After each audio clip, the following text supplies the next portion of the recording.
Hola Carlos, ¿qué tal? ¿Cómo estás? ¿Qué tal, Agustín? Muy bien, muy bien.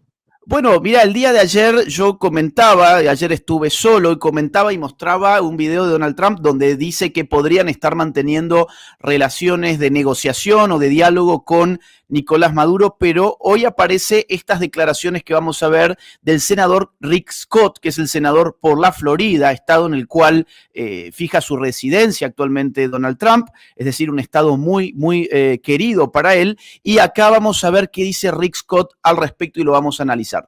Y más escéptico sobre una posible conversación con Maduro se ha mostrado el senador republicano Rick Scott, también un hombre de confianza del presidente Trump. En entrevista con el programa Club de Prensa de NTN 24, aseguró que duda de que una conversación con Maduro pueda ayudar en el contexto actual e insiste en que el dictador venezolano tiene los días contados. Bueno, no lo sé. Los días de poder de Nicolás Maduro están contados. Los días de Nicolás Maduro en el poder están están contados. Gracias al presidente Trump y a Marco Rubio. Gracias por su decisión contra Maduro y los Por su decisión contra Maduro y contra los narcotraficantes.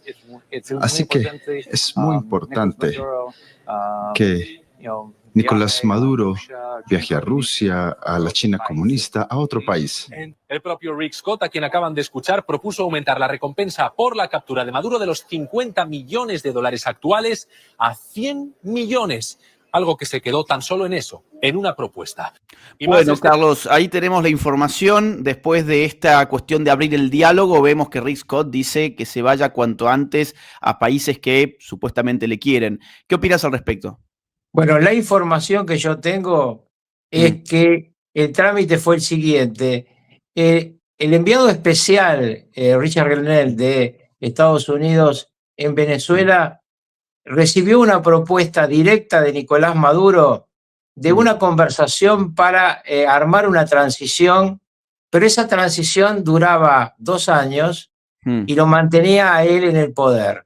La respuesta fue inmediatamente negativa, y no solamente fue negativa, sino que fue con una contestación, que es: o Maduro se va, y desde dónde se va declara, o lo vamos a buscar, o se atiene a las consecuencias, porque Estados Unidos lo considera un prófugo de la justicia norteamericana, como tal va a actuar, y además el lunes próximo el Departamento de Estado va a notificar oficialmente a todos los norteamericanos y a todas las empresas que trabajan con Estados Unidos que mantener cualquier diálogo con Nicolás Maduro implica un delito federal en los Estados Unidos, porque se lo va a incluir en la lista de las personas no solamente buscadas por la justicia norteamericana, sino que tienen una acción provocada y comprobada por el gobierno norteamericano.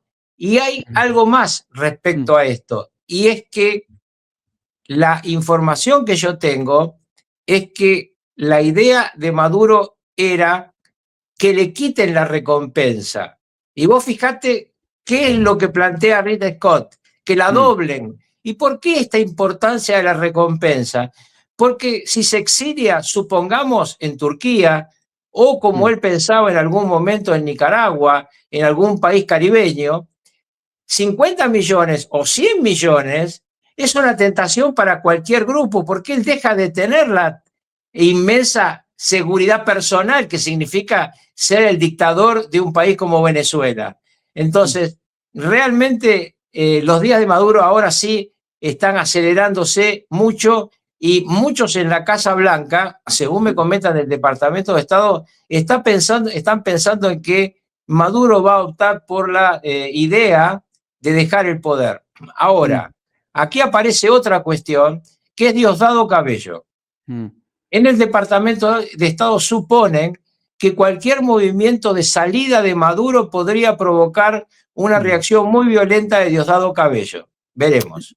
Ya hemos mencionado que Diosdado Cabello lo sostuvo a Maduro en el poder, que sería el verdadero hombre atrás del poder formal, cuando tuvieron que hacer fraude y comenzó toda una campaña de presión internacional para que mostraran las actas. Esto fue después de julio del año pasado. Es decir, Maduro podría entregarse, pero esto no necesariamente removería al régimen chavista de Venezuela de buenas a primeras. Carlos, yo te quería hacer una pregunta, vos que sos un hombre conocedor de la política y conocedor desde adentro de la política. Estas declaraciones de Rick Scott, tengo otra después para mostrar también muy importante, ¿son declaraciones autónomas? Es decir, ¿él va y lo dice porque se le ocurre o él en realidad está siguiendo un libreto predefinido y esto funciona de manera, digamos, concertada de acuerdo a un plan de presión, no solo militar, sino también política y psicológica?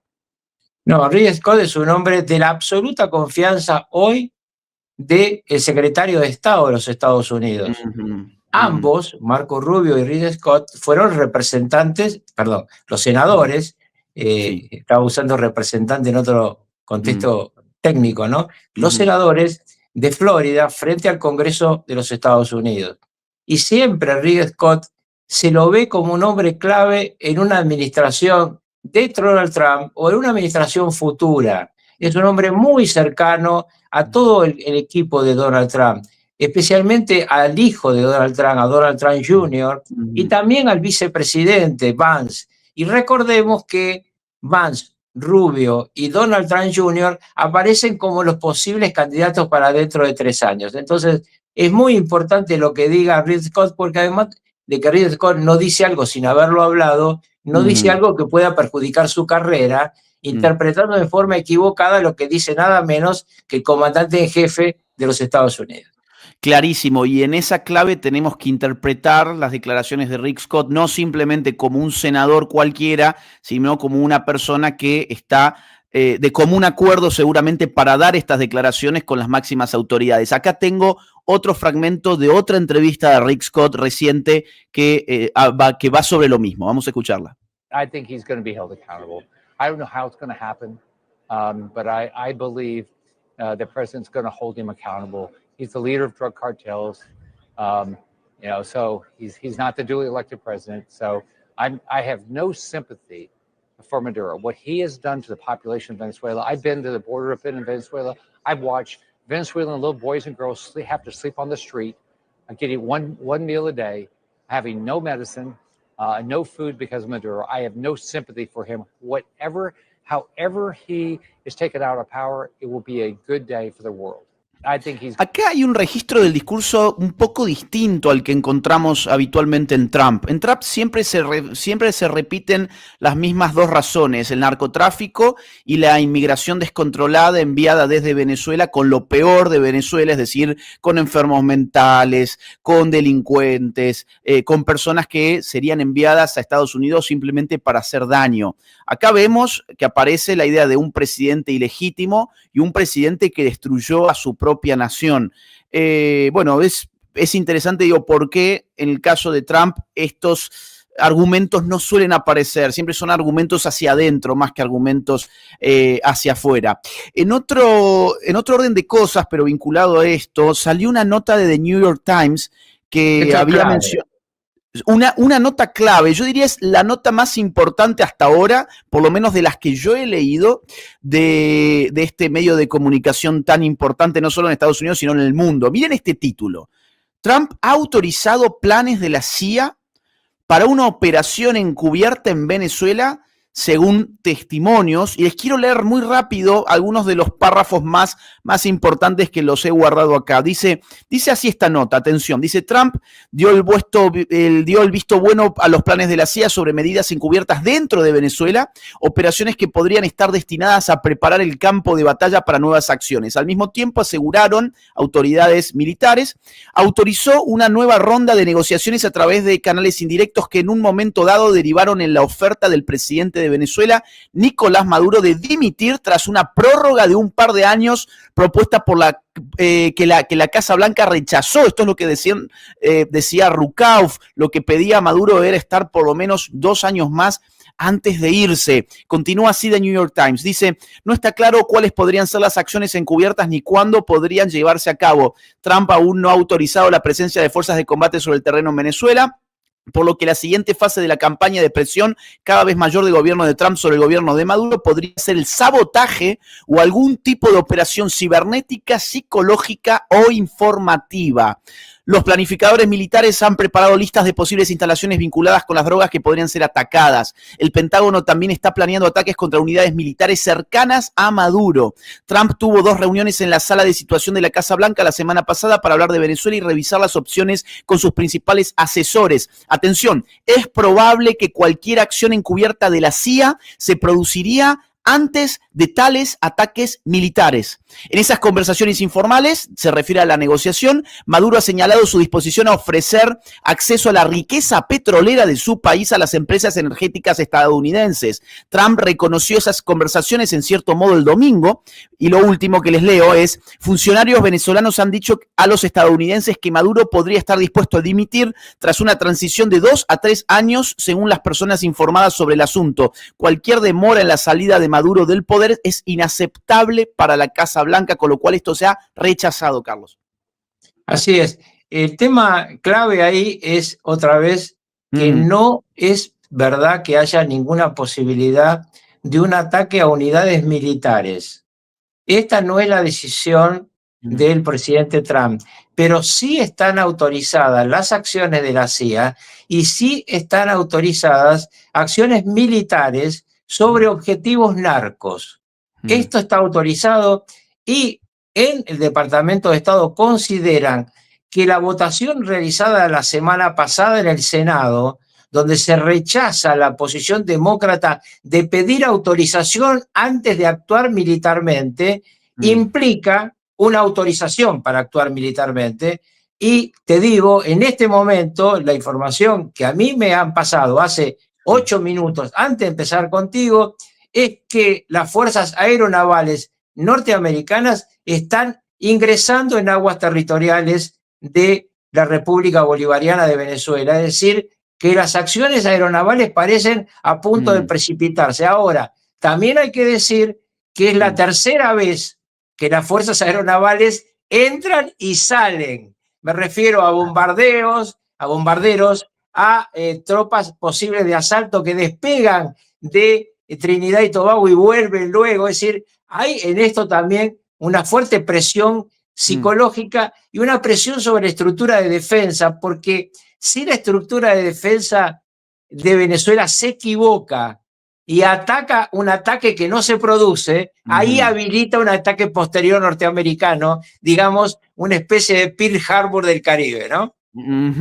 Tenemos 6.000 personas conectadas, escuchándonos y mirándonos. Les queremos dar las gracias en primer lugar. Y en segundo lugar, pedirles un favor, que nos dejen su like, su dedito para arriba. Eso nos ayuda a que el algoritmo nos recomiende a otros espectadores que todavía no se han conectado. Y además, especialmente gracias a los que usan el chat y a los que usan el super chat para apoyar económicamente este canal, pero además para ayudarnos a destrabar el algoritmo y a que más personas sean notificadas sobre esta información que estamos compartiendo y que se puedan conectar. Mira, acabamos de superar los 6.000, o sea que está funcionando. Muchas gracias a todos.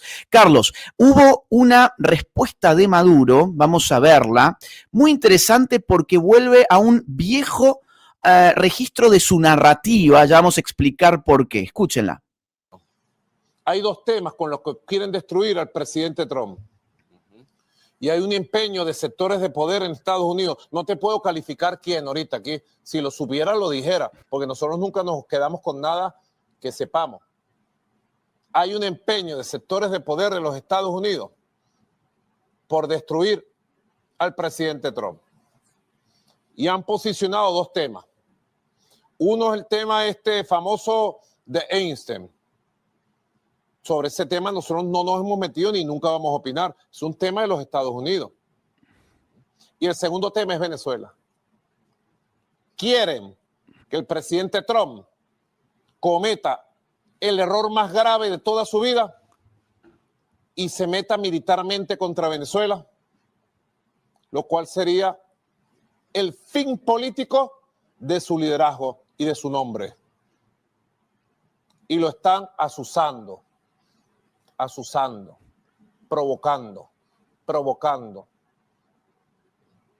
Los artículos de prensa permanentes. Y estoy seguro que ese azuzamiento, esa provocación, no solo viene de sus adversarios y enemigos conocidos, que él sabe quiénes son, sino que tiene gente a su alrededor que ya calcula en función de la era post-Trump y no le importa nada hacerle un daño. Entonces lo están llevando a un desfiladero. Ese es un comentario que te digo porque yo observo mucho televisión, portales, medios de prensa de los Estados Unidos y veo que le presentan como un trapo rojo a un torero. Un trapo rojo para que envista. El trapo rojo, es más, poner el mapa de Venezuela en rojo. El trapo rojo es Venezuela.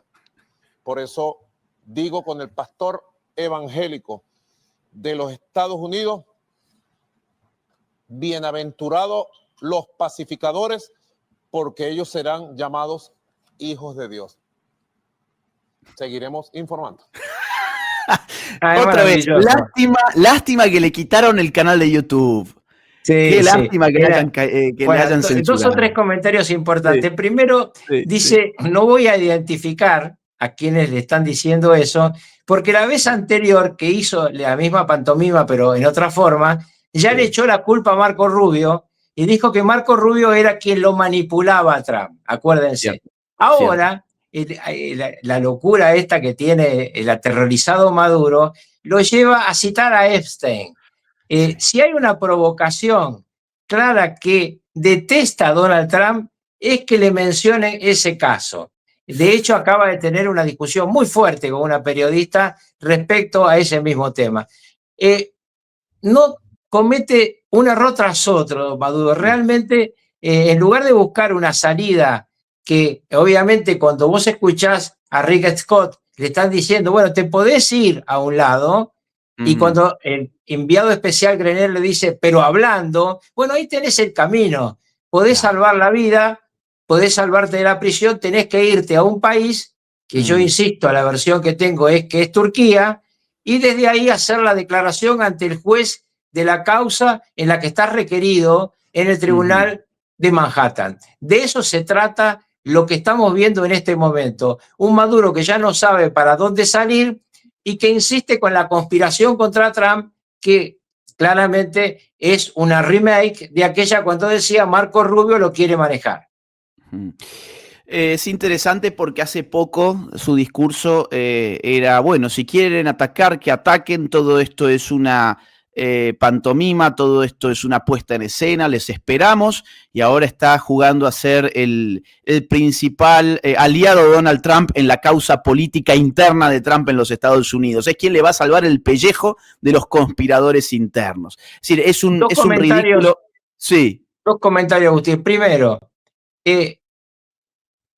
Maduro no recibe ayuda de Rusia, pero sí recibe inteligencia cubana que está aprobada por Rusia. Esto es, lo que Maduro ve venir es muy grave para él. Por eso, hace 14 semanas que estoy esperando, 14 semanas que estoy esperando ahí, se juntan unos barquitos y no me hacen nada, pasó a busquemos la paz ahí, por ahí también. Ayer o antes de ayer, otro de esos ridículos discursos donde él intenta hablar un inglés a lo Tarzán, hablando de peace, peace, peace, que parece que quiere ir al baño. Entonces, yo lo que digo es, Maduro está condenado, no sabemos cuándo ni cómo, pero está, como dijo el propio Donald Trump, sus días están contados.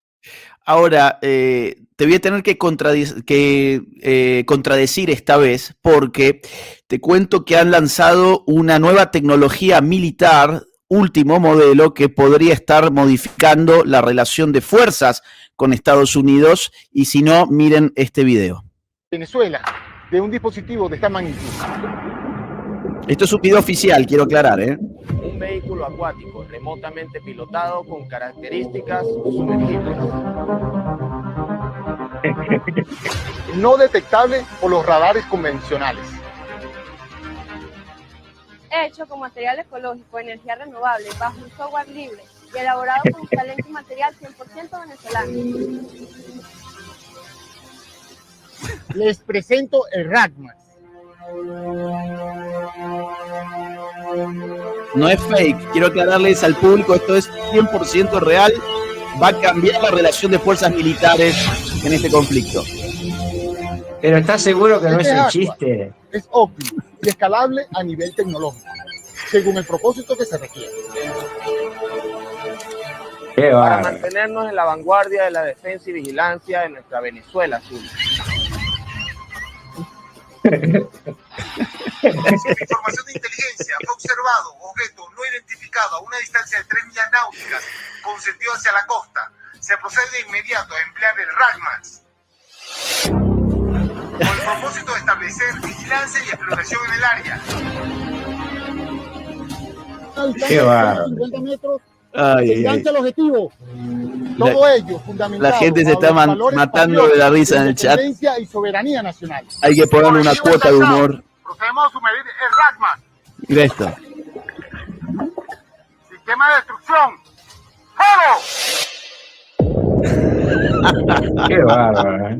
Bueno, ahí está. Esto va a cambiar la cuestión en el Caribe Sur. Carlos, si te parece, a menos que quieras agregar algo de Venezuela. ¿Qué dice esto? Yo también tengo uno de esos. En los autitos de los chicos. Bueno, si querés, a menos que quieras agregar algo de Venezuela, podemos pasar a un tema del cual no hemos hablado todavía, que es el de México. Vos me dirás. Por supuesto. México es un tema clave.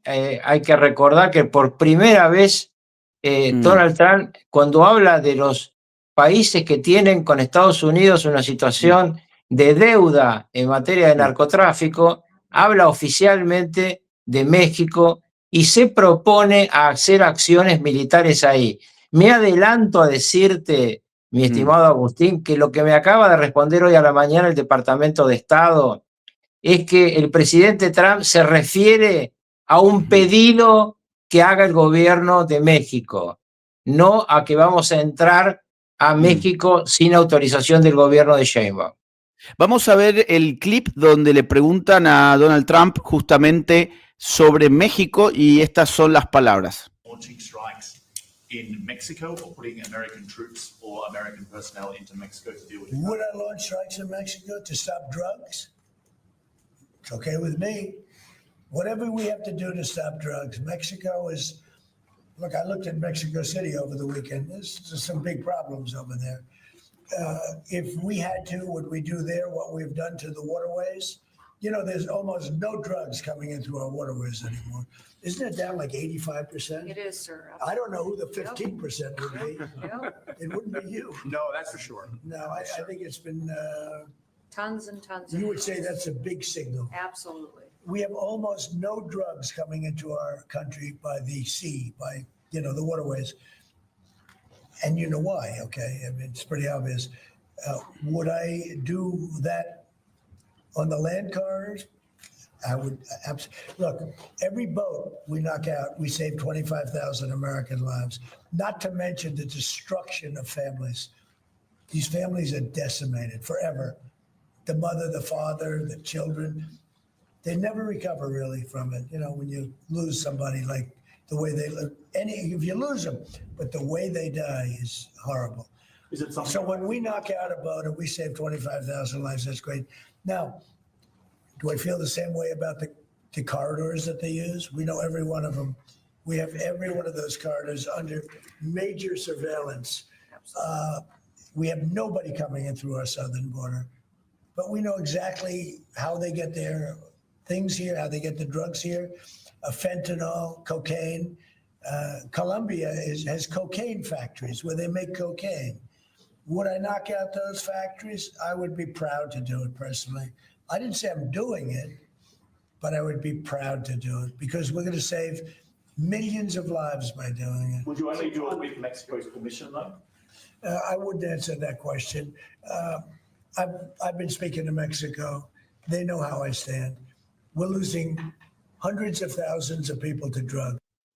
Bueno, interesantísimo, porque la pregunta del reportero es muy buena. ¿Lo harías sin el permiso de México? Y él en realidad ahí se niega a responderlo. Ahora, según tu información, en realidad no hay manera, por lo menos, de de por momento a que haga algo así sin el permiso del gobierno mexicano, ¿no?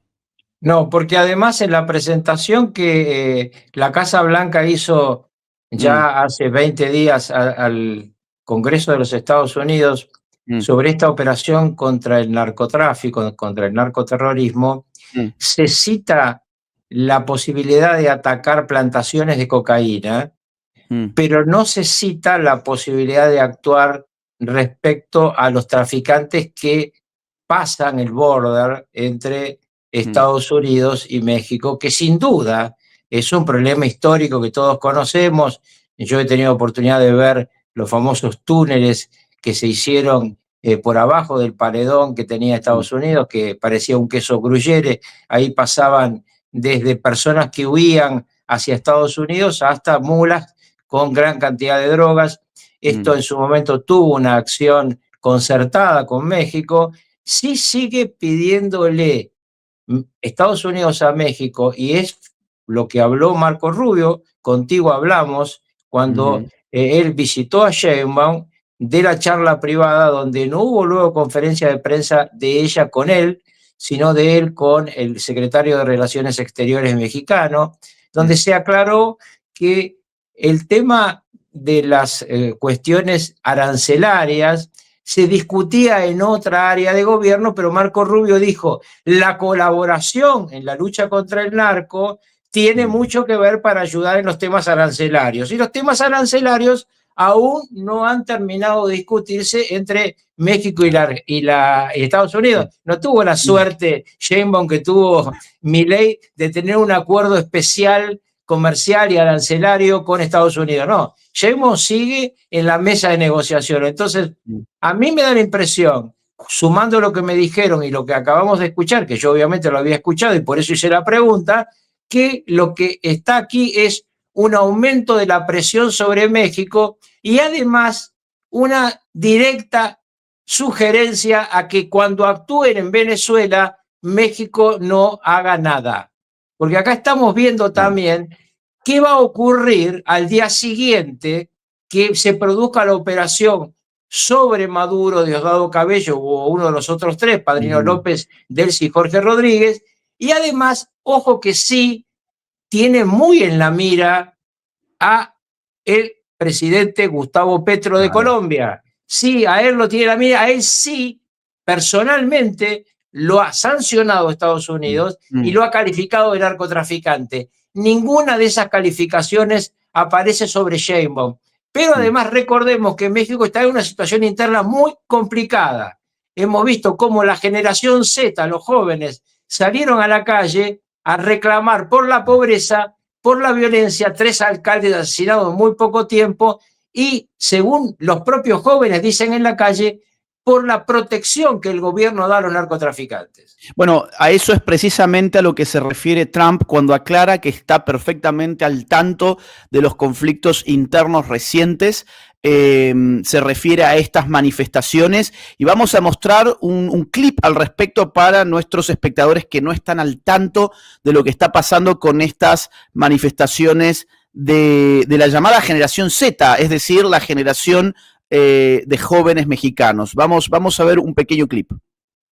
Soy regiomontana y quiero decirle a Claudia y a su gobierno de porquería que son un narcoestado y todos lo sabemos. Yo hablo por los jóvenes que en la mañanera expuso con su cara, pero claro, cuando se habla de criminales sí les tapan la cara. Entonces, a nosotros los ciudadanos nos exhiben y a los narcos nos protegen. ¿Cómo es eso posible?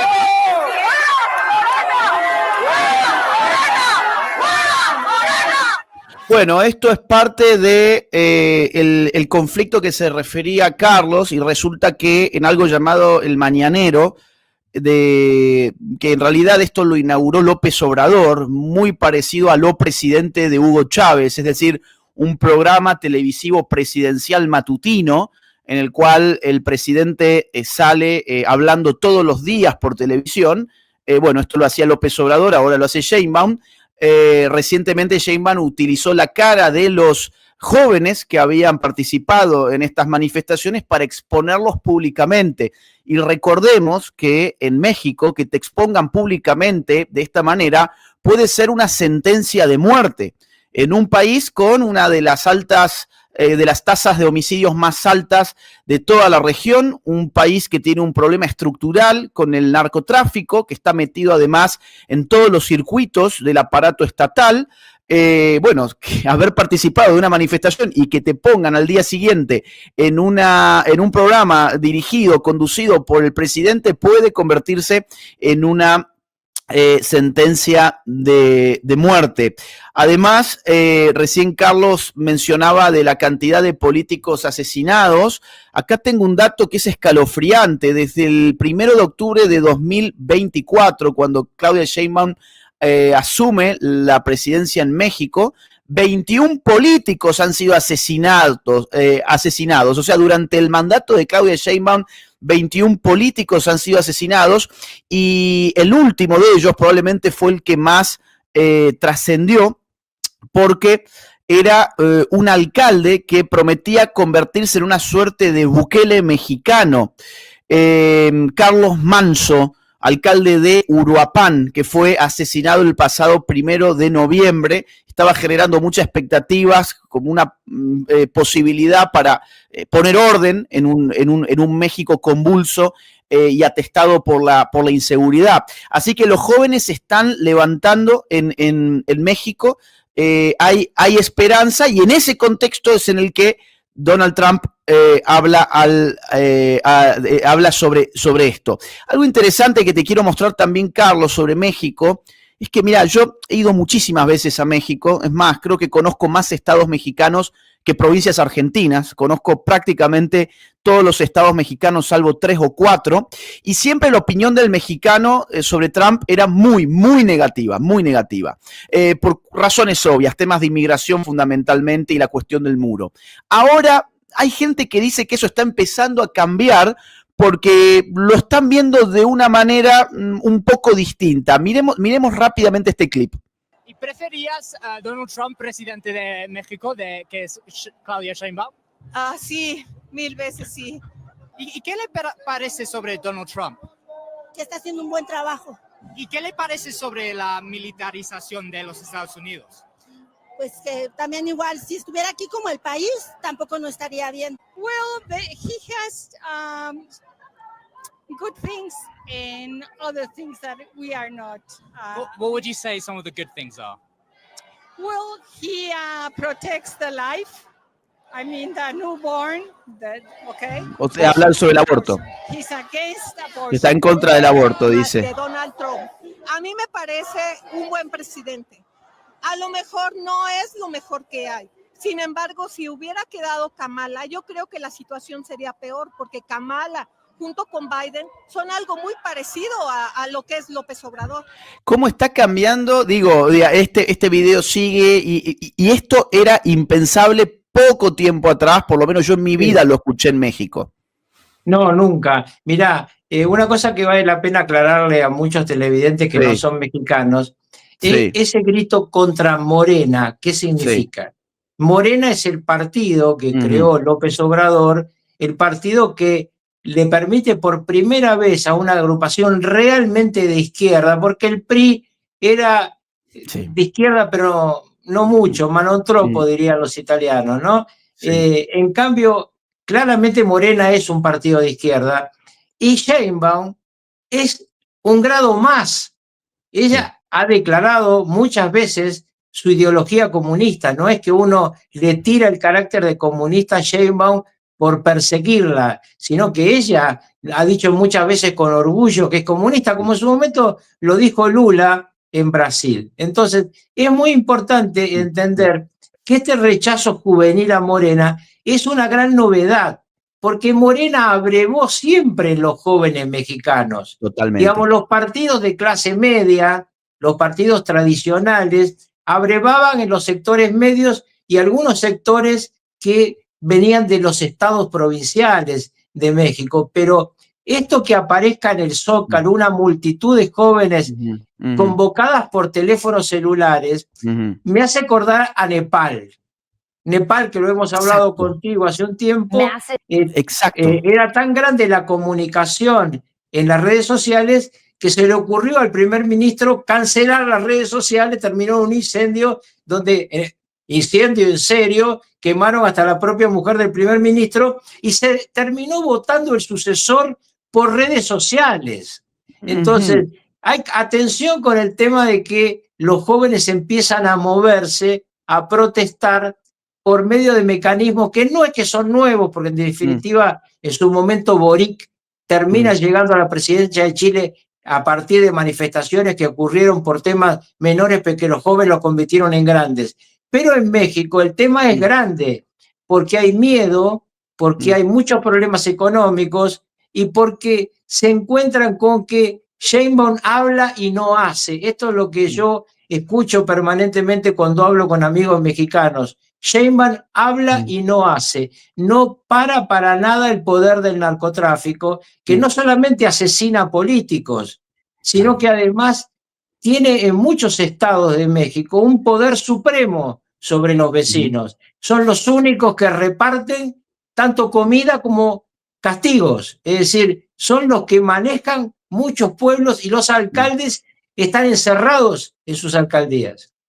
Tenemos 9.000 personas en vivo escuchándonos. Les pedimos que nos dejen su like, que participen del debate en el chat y gracias a los que mandan superchats, porque eso nos sirve para llegar a más gente. Ahí estamos viendo, Carlos, algunas de las imágenes de las manifestaciones que además son brutalmente reprimidas por la policía mexicana, y esto no cuenta como violación a los derechos humanos. Esto ningún agente de la izquierda internacional ha salido a decir nada de esto, a pesar de las imágenes, insisto, brutales que se han viralizado en redes. Algunas no las podemos mostrar porque directamente YouTube nos sancionaría, cosa que ya ha hecho muchas veces, por cierto, YouTube, con cosas que hemos dicho o que hemos mostrado en estas transmisiones, pero les invito en todo caso a los espectadores a buscar las imágenes más cruentas en internet, porque por allí se han viralizado de policías golpeando a los jóvenes en el piso,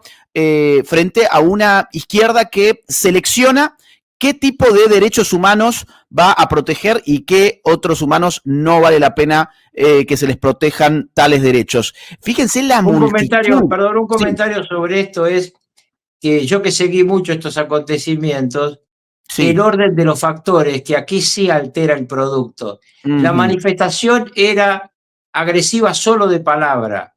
La manifestación no había hecho ningún acto violento hasta que aparece la policía a romperla. Ahí sí hay una respuesta de los manifestantes. Esto es, no se trata de que fueron a buscar el conflicto los manifestantes. Estaban gritando fuera Morena, fuera Sheinbaum, ladrones, narcotraficantes, pero no estaba atacando a las fuerzas de la ley, que son los que comienzan este conflicto que se termina desatando en el Zócalo, que, como bien decís, están en todas las redes sociales. Insisto, la cantidad de jóvenes que se ve es un verdadero hormiguero, ¿no? O sea, esto visto desde arriba está el Zócalo totalmente lleno. El Zócalo es la plaza donde uno se encuentra con las instituciones del Estado y con la catedral, que es preciosa.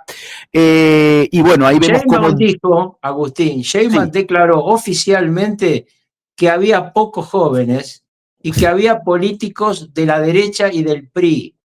Yo no digo que no haya habido políticos, pero claramente cualquiera que haya visto en serio los videos sabe que la mayoría eran jóvenes. No, y además cualquiera que conozca la composición humana de Morena sabe que en realidad es un rejunte de gente del PRI, que simplemente cambió de ideología política y se insertó bajo un nuevo sello mucho más atractivo de cara al siglo XXI y después de haber pasado la experiencia de la dictadura perfecta en el siglo anterior.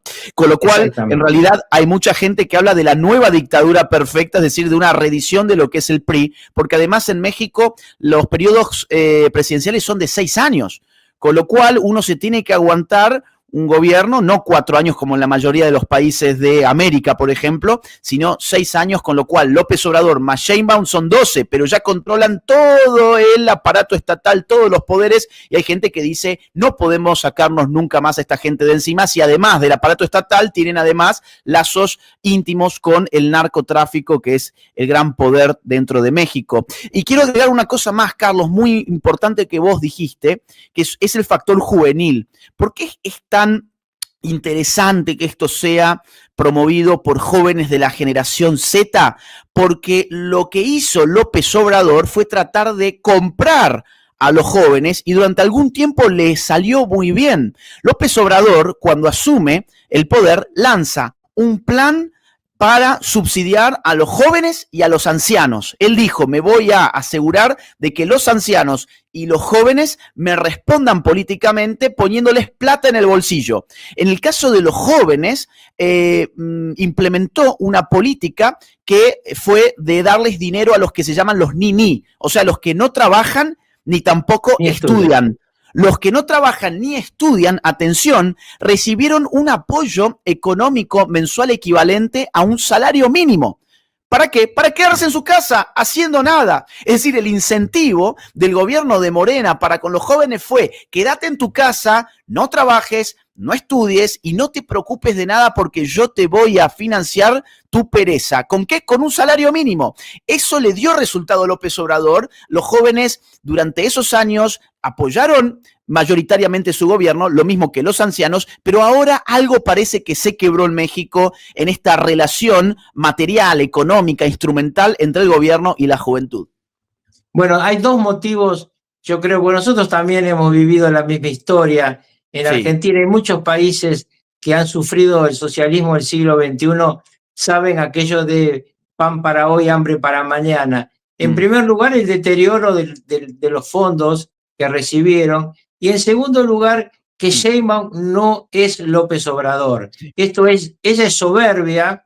López Obrador también lo era, yo lo he conocido personalmente, pero lo ocultaba muy bien, ¿no? López Obrador era de aquellos que gritan por izquierda y agarran por derecha. Yo recuerdo cómo estuvo haciendo campaña por Donald Trump después de fue a Estados Unidos a pedir el voto de los mexicanos para Donald Trump después de haberse peleado con él. Estoy hablando de su primer, cuando llega Biden, ¿no? En la elección de Biden.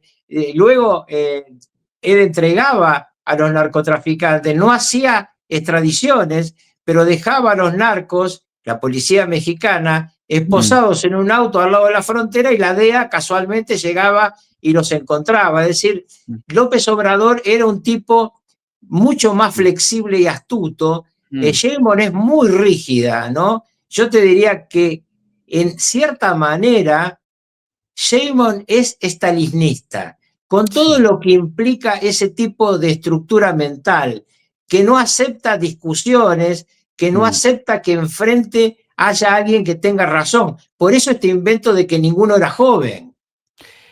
Mira, además hay una cuestión en el perfil de cada uno profundamente distinta. Sheinbaum es una intelectual de universidad, no es una política de pueblo.